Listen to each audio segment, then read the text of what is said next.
welcome back. With me right now is Catherine Freshley. She is currently on the board of the El Toro Water District. And today, Catherine, you're going to talk about, well, how the water gets from one point to your faucet. And you've got the El Toro Water District, you've got the Metropolitan District of Orange County, then you have the big Metropolitan Water District of Southern California. Right. Well, one of the things I'm trying that I wanted to highlight today is, as I mentioned to Ken earlier, is that so often, you know, when it comes to water, it comes to any utility. You turn on the switch and you expect it to be there. Yeah. Okay? Whether it's water, whether it's electricity, or whatever. But there's a lot of things that have to happen behind the scenes to ensure that that occurs. Right. And so what we're doing currently, what's happening in Orange County is we're in the process of analyzing and determining and trying to lay plans going forward to ensure that we have a reliability of supply. Okay. You know, which is absolutely critical for all of us. Yeah, right. Okay? And we're going to, in the first slide, we're going to show is the 3 study areas. So tell me about this. Yeah, if you go to slide 2, okay, the reliability that we're going to have within the county varies only because, you know, there's under Orange County there is an aquifer. If you take to the north of the blue area, you see it right at the top of the screen, okay, which is Brea and La Habra. See, they have 90% of their water is available locally. Yeah. Okay, and you know, from the aquifer that is up in the LA area or under them. Okay. Then the central area, which is kind of a brown, which is most of a good part of Orange County, the historical part of Orange County. Yeah. You know, under there it's a big aquifer. You know, that's an alluvial plain. Most people haven't really realized what that is, where the water comes down out of the mountains and goes toward the ocean, and it forms a plain, and under it is an enormous aquifer. And so about 75% of that area gets their water locally. And in fact, that's one of the big projects that the Orange County Water District has with their, you know, Fountain Valley, where they have the recycling plant, is to keep that aquifer charged and recycling water and put it back into the aquifer, see. Now, when it comes to South County, we've got a very different situation. Only 5 to 10% of our water is available locally. Okay, which is considerably different, and that's the green area, see.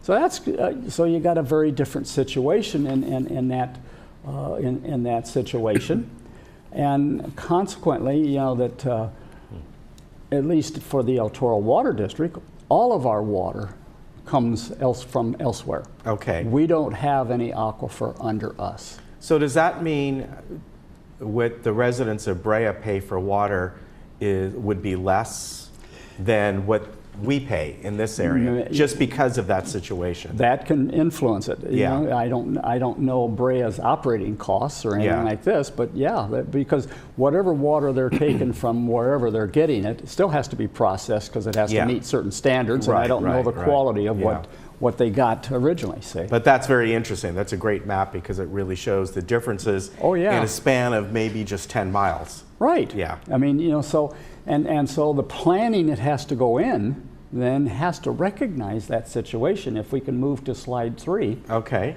Okay. We'll look at the objectives. And so what are the objectives of that? And I was going to actually work from the slide itself. Sure. And you know, and our objective is to start with an unbiased, factual analysis of the projects that we have in hand, because all the local districts have given projects. Because we all kind of work to a degree a little bit independently, but we work in collaboration also. And what are the benefits that each agency is finding relative to their own situation? And then we have to develop. We've been working on, and they've been working on new planning scenarios. For example, Metropolitan is, you know, the Twin Tunnel project, which we've talked about, the Bay Delta area. Right. You know, a massive investment, But when you're planning reliability, you have to take into account what are others going to do in the future that can have an impact on us, Yes. or help us, or create a problem for us. And so that's so that area is one of the things, and also taking a look at the climate models. What is what if the Earth is warming as people are saying it is, and I believe that we're seeing temperature changes. Yeah. It's going to affect the amount of rainfall, the amount of snowfall. There's a lot of things that are going to be different. So we really have to take a look and analyze, and it's hard to say what it's going to be, but we really have to think about it to make sure that any decision that comes forward makes sense. Yeah. And is within, and we're investing the money appropriately. Then we have to, then one of the things that all of the agencies are looking at is there any supply gaps that we might have. And, in El Toro, we're pretty fortunate in that, the largest water reservoir in Orange County belongs to El Toro. Yeah. Okay. It was built many years ago. It's actually it's in Mission Viejo. Yeah, but that's a great benefit. It's a great benefit that we have that available to us. And then basically determining any emergency system gaps and things like that, And every water agency's looking at how long, if we had a pipeline break or something like this from the Colorado River or something like this, or the California, aqueduct coming down, if we had a massive earthquake, how long do we have the supply of water? Okay, yeah, that's critical. We need to have that understanding, see? And then finally is how effective what are the costs at each of the local agencies for the activities that they're already anticipating. Okay. So that we can set a priority on those things. Okay. Now, what it takes to evaluate the existing water supply. And again, this kind of goes into what you have just been talking about, and you look at the different, as you said, especially for South Orange County, you're looking at the Colorado River and different places where it comes in, and I think it goes through. You got the Baker treatment plant, the Baker, we got the Deemer plant, we got a lot of different plants, because particularly the water coming in from Colorado has a higher salinity than the water that's coming through the California aqueduct, say. Right. So those conditions have to be adjusted, and that's really the chemistry and the process that goes on. Yeah. In water. Yeah, and you have to look at all that. Yeah, and most people don't stop to think about it. Right. Yeah, there's a lot that goes into it.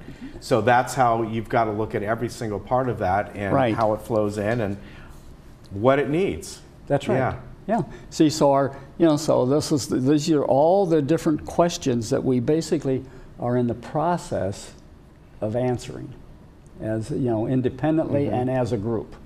Okay. We're posing all these questions. Met supplies from the state water project and the Colorado aqueduct. Each agency? What are our options? Yeah. We got to look at those based on our locality. Right. See? Because as you saw from the first map, it depends on where you're located as to, as to the decisions you may be making. Yeah. As a board. A great place, if you ever get a chance to go, it's at Diamond Valley Reservoir, and I've been up there before. And one half of it is, as far as they have kind of a museum there, goes through all of this, and it's very interesting. By the way, the other part of their museum there, that was a great fossil find up there. Oh, really? So you wouldn't believe all the different fossils that they found in that area, and it's fascinating. I mean, but you get 2 for 1. Right. I haven't been to but go up there. I haven't been to that reservoir. I remember when it was being built back in the 90s. And seeing that was built by Met. Yeah. One of the purposes, and even right now, it sits at 80% filled. Yeah. Is that that was there to ensure that we have emergency storage if we have a problem with the from water coming from Northern California or from the Colorado River. Yeah. You know, we really depend upon, have depended upon the investments made by Met. So here are the next steps we're going to look at, and Right. of course, part of this is going ahead in the current future. You know, just looking a year ahead, but you've got to look years ahead. Well, when you talk about the California Water Fix, which is the Metropolitan Water District, that won't come online. You know, it's about a $17 billion project. Yeah, yeah. And it's not expected to be completed until 2035. Right. Well, so we're talking 17 years from now. Yeah. You know, so all the work that we're doing is basically, you know, working all together to answer all the basic objectives and to really try to formulate a plan that is suitable for all of the individual agencies in the cities, makes sense from a financial standpoint, because we're all concerned with giving the best quality water at a rate that is affordable. Right. Okay, and is not, you know, is not a situation where we're taking money for no purpose. We really, you know, the water agencies must tie what they, you know, the cost of water to what it costs them to produce it. And is this part of the reason why these projects, it doesn't matter whether it's this or a whole different kind of infrastructure, it takes years to do. Right. And a lot of times people go, well, why can't this be done in 3-4 years so we see a benefit very quickly? Yeah, well, you've got the issues that get involved every time. Is you got the EIRs, the environmental impact reports you got to go through. Unfortunately, there are times when you end up with multiple lawsuits. You know, of people, different groups disagree. You know, and the courts are where those decisions are made. Now, one of the things that I know that occurred recently, at least my understanding from the papers, is that President Trump signed a document that allows at least some of those decisions to be combined into one, not handled separately by the different agencies, and to kind of speed the process. Right.